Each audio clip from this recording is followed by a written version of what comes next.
The following steps require admin level permissions. As a first step to enable Protect, an admin must log in and allow users to use Protect licenses. To do this, go to the User menu, Organization Settings, then Users. Here you will see a list of various settings for users, including a toggle to enable Protect. Toggle the setting for the user or users that will be enabling Protect on your servers.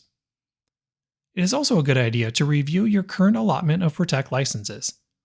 You can review this information by going to Organization and then reviewing the licensing section. Here, it is also a good idea to change the setting to automatically apply licenses to all new servers. Typically, we only do this for production servers. Now that we've enabled the use of Protect and have altered the settings for all new servers, it is important to review the existing servers and enable Protect where needed. Navigate to Servers in the top menu to view the current list of available servers.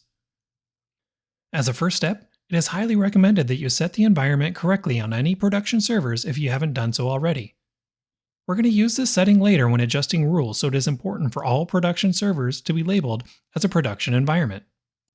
You can use the dropdown to change the environment on individual servers, or you can use the checkmarks to the left to select multiple servers to change it once. Once selected, click the settings icon from the action bar at the bottom, use the dropdown to select production as the environment, and click Save. Next, you need to disable Assess and enable Protect on your production servers. There are two methods to this step. First, you can toggle the Assess and Protect settings from the grid view. If you do not see it here, you may need to log out and log back into the Contrast UI if Protect was just turned on in the previous steps. The second method is to select the server and in the Overview, toggle the setting to disable Assess and enable Protect. This method also provides you with a list of applications found on the server which will need to be restarted. The final step is to configure the Protect rules settings by going into the User menu, Policy Management, then Protect Rules. Here you can review the count of servers in each environment. This is why it was important to specify the correct environment for your servers and why we updated these settings in the earlier step.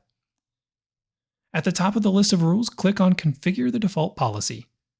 In the column for production, it is recommended to use the drop-down to change the setting from monitor to block for each of these rules. Once you've changed these settings, click on the little gray X to save your settings. Once these steps are completed and the application and server are restarted, Protect will begin monitoring and blocking attacks.